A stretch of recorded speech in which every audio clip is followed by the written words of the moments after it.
to this amazing series on Ickonic.com called From What Is to a Magical Life. In this series, I'm going to talk to you about how you can go from a place of powerlessness to pure magic in your life, to pure creation and feeling in sync with your soul and seeing your life unfold in pure beauty and seeing your dreams come true. And yeah, of course it's based on self-love, because that's what your soul works with. But we're going to address how you will shift from this place of, let's call it victimhood. I know it's not a good word, I know nobody wants to feel that way, nor admit they are a victim of life. But let's be sincere. When we are not creating, we feel that we are victim to circumstances. So in this series, I'm going to show to you how you can transform that place where you're living right now to something beautiful, something you're proud of. Let's talk about how it is in the normal life, standard life of people, how people are living right now. So basically, it goes like that. So mostly in our lives, we feel like there is this energy of, I cannot do things. And then, of course, with this state comes also blaming other people, blaming the external world for how things go. And also, we feel we're not good enough. We feel we are not able to express ourselves. We're not able to express our gifts. And it all comes from this state, this frequency of victimhood. I know you don't like the word, I know. But it's really that state, that energy that brings all this together. And let me explain to you a little bit how we are made, because this is a really just the introduction of our work we're gonna do. But as humans, we come in this life and we jump into these bodies which are just let's say so, just the envelope of our soul, and we do this and we think we're the body, and then we live our lives thinking, how is life? And we just live life through the senses. And then what happens is that we forget completely we have a soul. And, and we live in this state of powerlessness, of, listening to the media, listening to what others think it's best for us, and not to our intuition and our soul. So we're gonna go from, how we feel right now, how the whole world is feeling right now as a victim of what is happening, to just being the creator, being the most powerful person in your life. And I'm gonna tell you something really interesting. You've been thinking maybe your whole life that all you need to do is change. Oh, you heard this word so many times. I need to change, I need to do something different, 21 days to change my subconscious and all that. But actually, it has been my experience that you just have to take a step back, and instead of changing, which is a huge word, you have to shift from the ego, from this part of you that feels like a victim, to the part of you that feels like light and a creator. So we're just going to address that in this beautiful series. And yes, let's do the work. I'm happy to guide you. Thank you.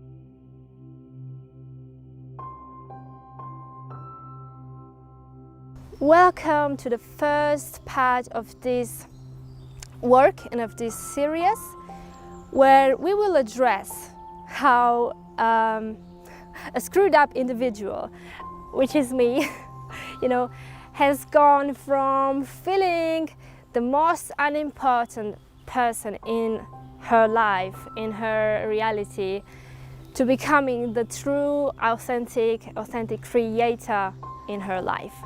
So with my story, I hope to inspire you to see how, I don't say easy or just to trick you or just to tell you, oh my God, I'm so good at this. No, I'm telling you, this is just a shift in consciousness you can do by doing the things I'm going to tell you about. So the first thing we're going to talk about is how I changed from being this person who lived in victimhood to going to be the creator, the magician of my life through my story. So let's begin from my childhood, and I'm going to tell you a little bit of who I am and my story.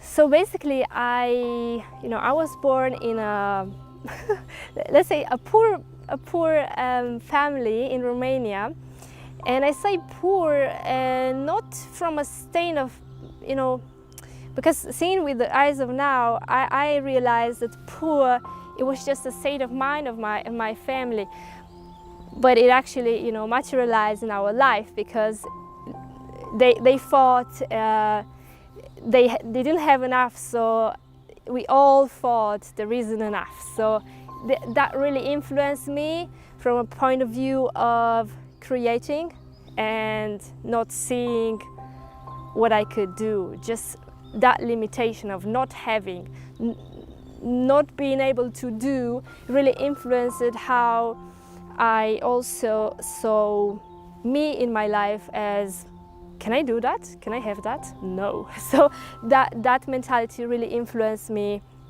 my whole life. So yeah, I was born in this, but very loving, in a poor family, but very loving, very caring.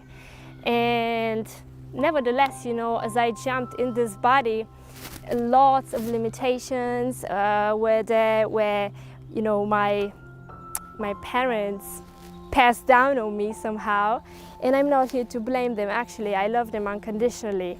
It's just to say how my story was. So I was this person for my whole, let's say, 18 years.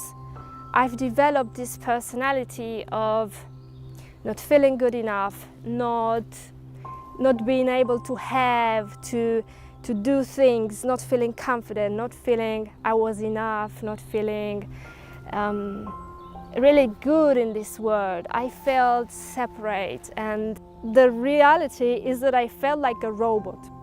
I felt, where is my soul? I didn't really felt I have a soul. I felt like I was really existing and not living. I was, just eating, doing the normal stuff people do, going to school, not much, because my limitations of myself really didn't make me think I can do much with my life. And I adopted this personality of a victim. I was really the victim of everything, and I could not do things, and life was so heavy from that perspective. And I also will tell you, so this showed up because I'm going to tell you this. I for a while, me and my family, we lived in a circus for some years, and then I had the possibility to become an artist, right? And I trained with spectacular people, like really the top people, artists who could teach me, their art.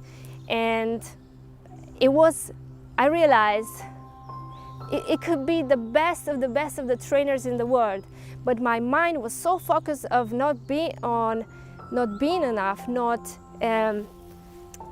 realizing my potential, feeling like an amoeba in my life, like oh no, I have no power in my life, I'm not confident, I cannot do that jump, I cannot do that trick, I'm so tiny and insignificant, and everybody's more, more beautiful, more capable, more huge than me. I don't know how to say this, it's really, I felt I was powerless in my life.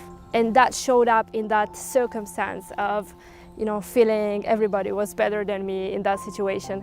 Even though I had an act, with my sister and all that, still life was so full of negativity and, so many doubts about myself and all that. And that's how, it showed up in my life that I was a screwed up individual. I was a messed up individual, full of negativity, full of self-doubt, and I had social anxiety, oh my God, in school.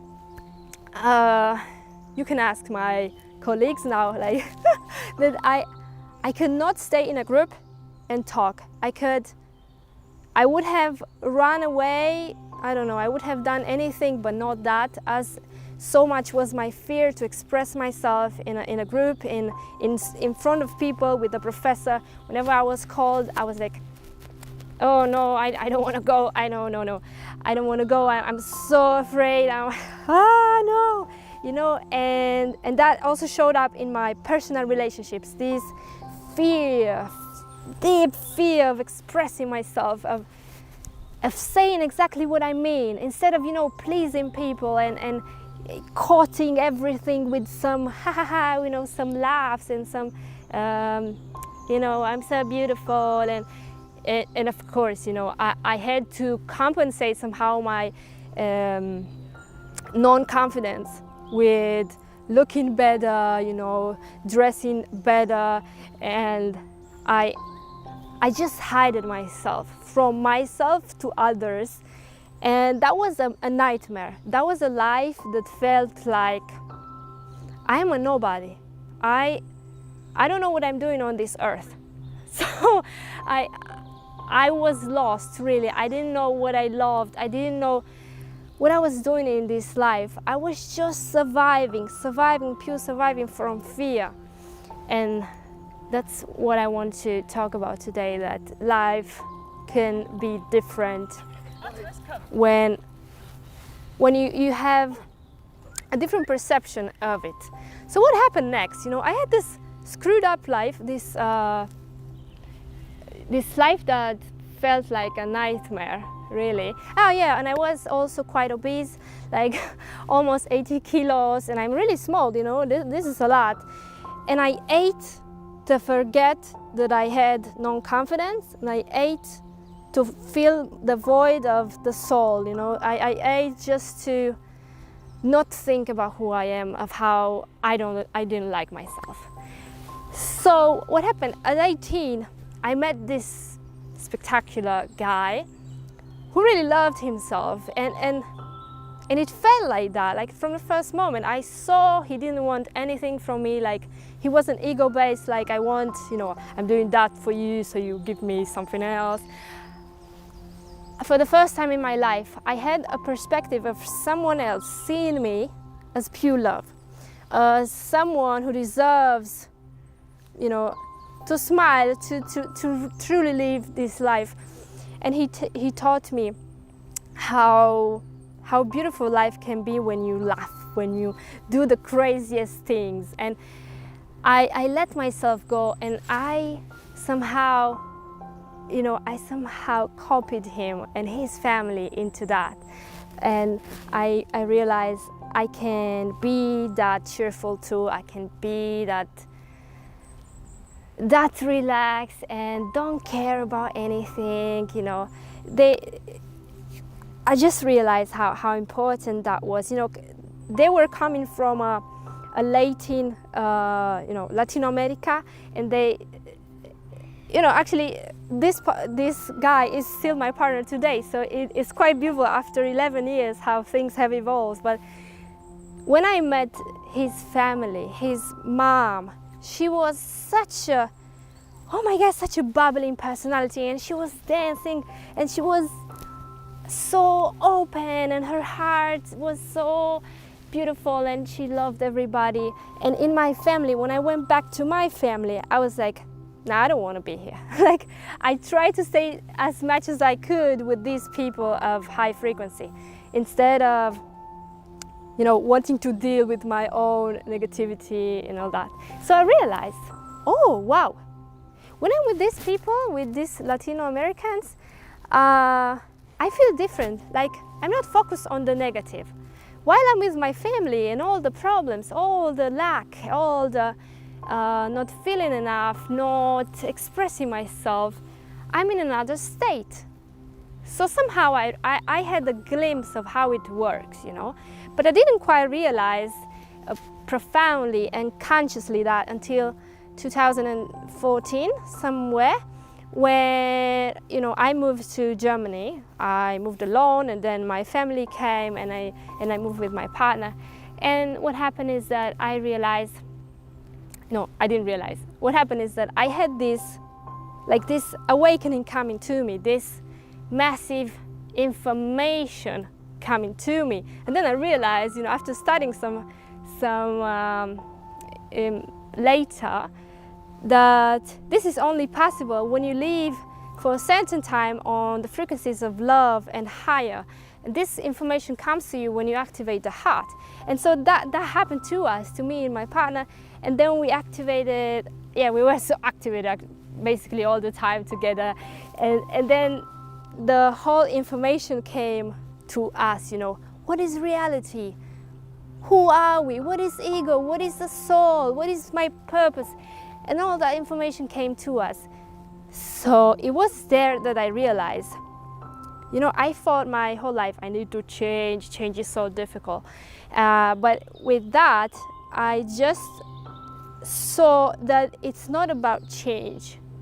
It's about moving from a state of frequency and energy to another state of empowerment. Of I'm powerful in my life. I'm grateful. I love my life. And I am present. So I just shifted, you know, I did as much as I could bring my frequency in this higher realm, and I realized that, you know, we have these two parts in our lives. We have our ego, which is always present with us, and we have our soul, which feels so amazing when you're dealing with the frequencies of the soul and the heart, and you somehow you realize, okay, it's just a shift. I shift from victimhood to creator. Victimhood, feeling awful, the ego stuff, which is part of us anyways. We couldn't have experienced this reality from the beginning through the senses without the body, which is the ego, which is pure survival. So if you shift from that to the state of, you know, your natural essence is love.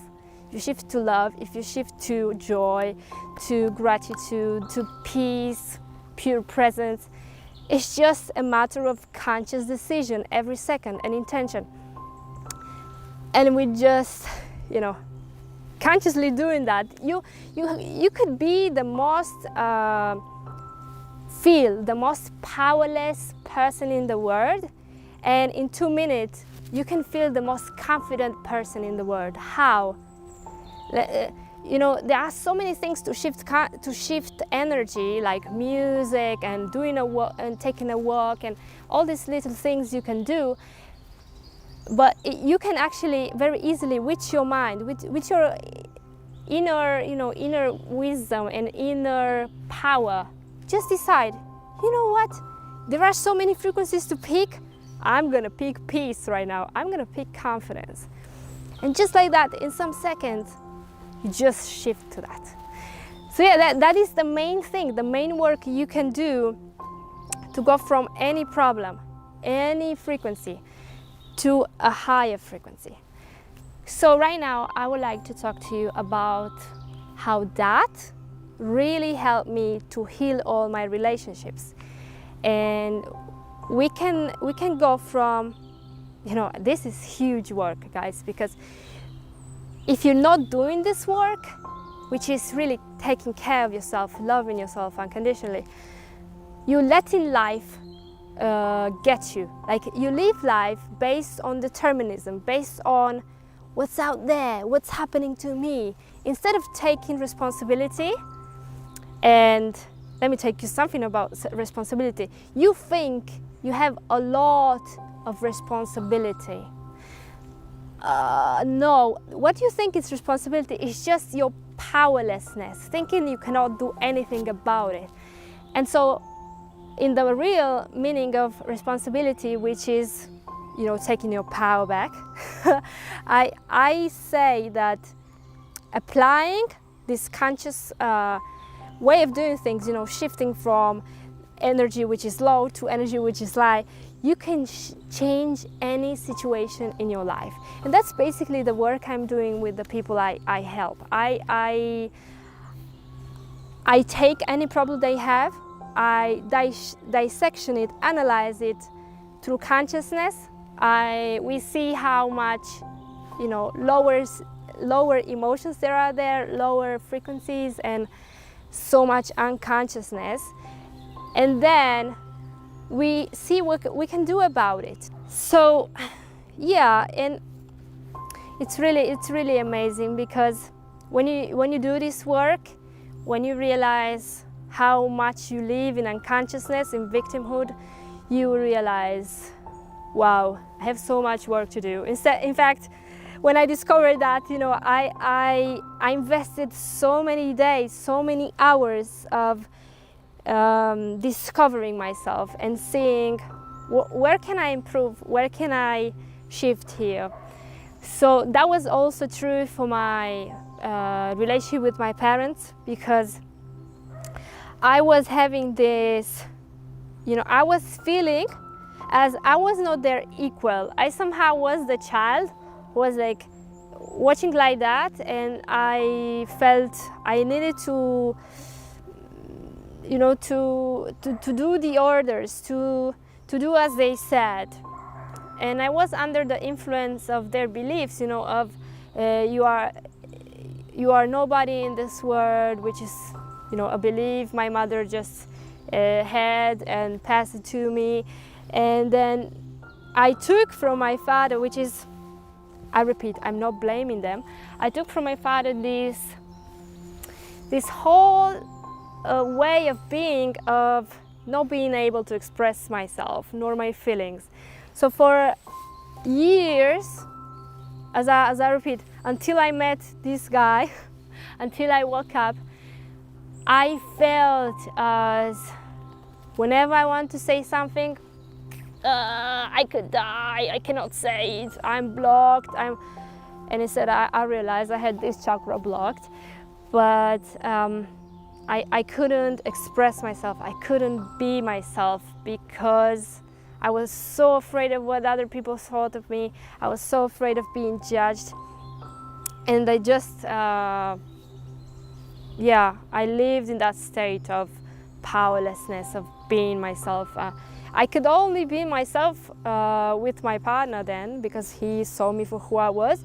But for the rest, I was so afraid to just say what I meant, to just, you know, express everything I wanted to express.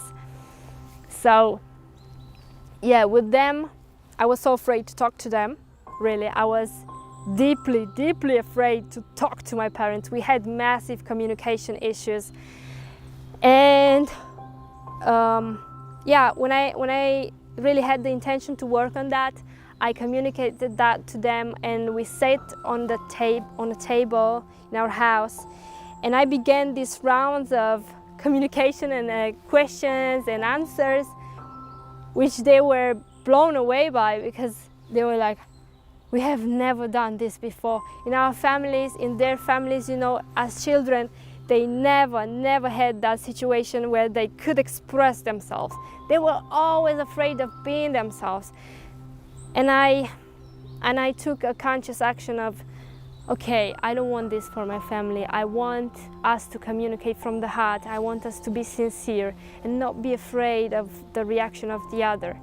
And so I did, and now it's it's amazing. Like, we can talk about anything, even the craziest stuff. Like, I would have never imagined I can talk to my dad about, you know, my intimate relationship, which is so crazy, you know, it's so like so not normal for people.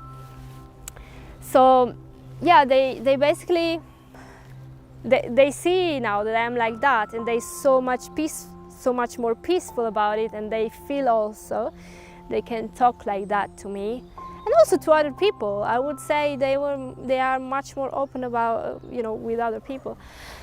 And yeah, and with my sister the same. I had this massive block of communication and expressing what I really felt about her, and this all dissolved when I took the decision to talk to her and shift that negativity into beingness, into, okay, so I don't have to feel like that.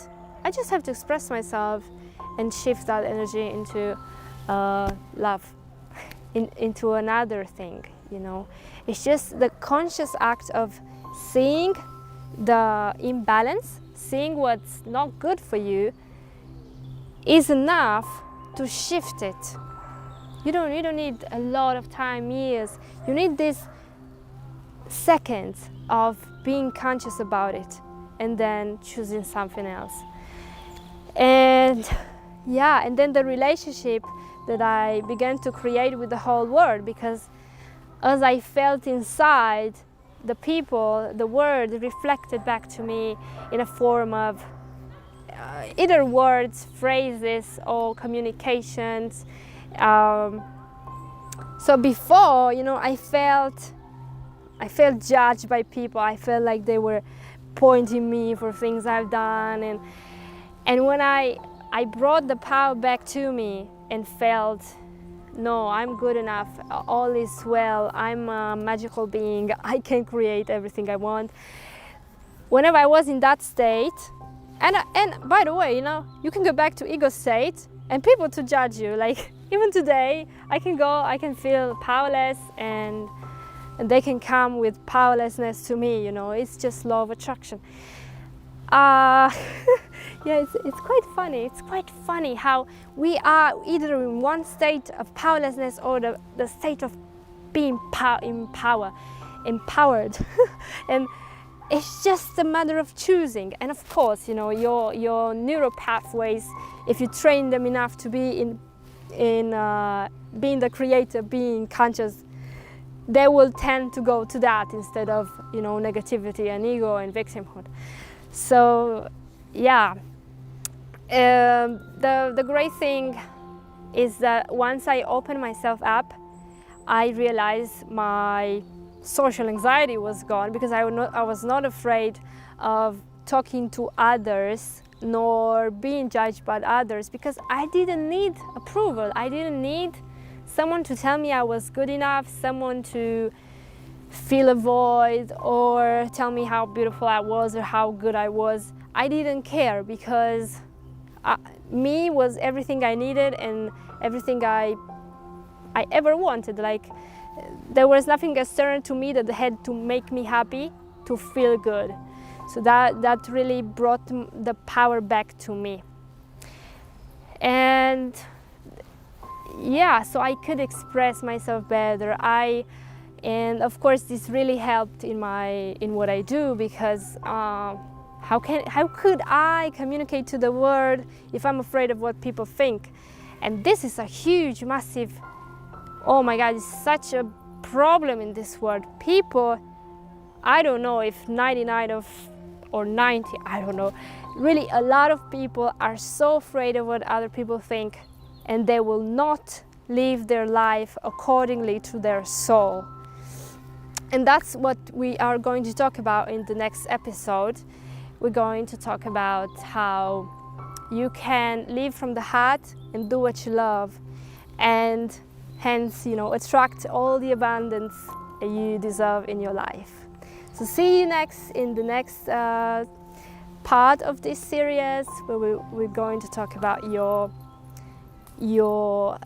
how would I say, you know, your path, what are you supposed to do on this planet? And I don't say I'm an expert of telling you what to do, you know better.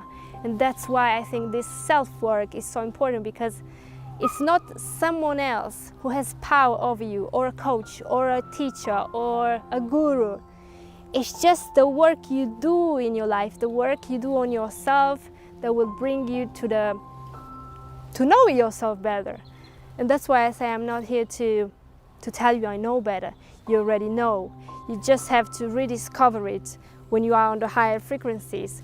Because when we are in ego, when we are in victimhood, this information of love and happiness and joy and intuition and love, and you know, it cannot go to you. Like it's another level. You just have to shift, to jump into that and know who you are, know your soul, and be this phenomenal being who gives to the world, who's at service to the world.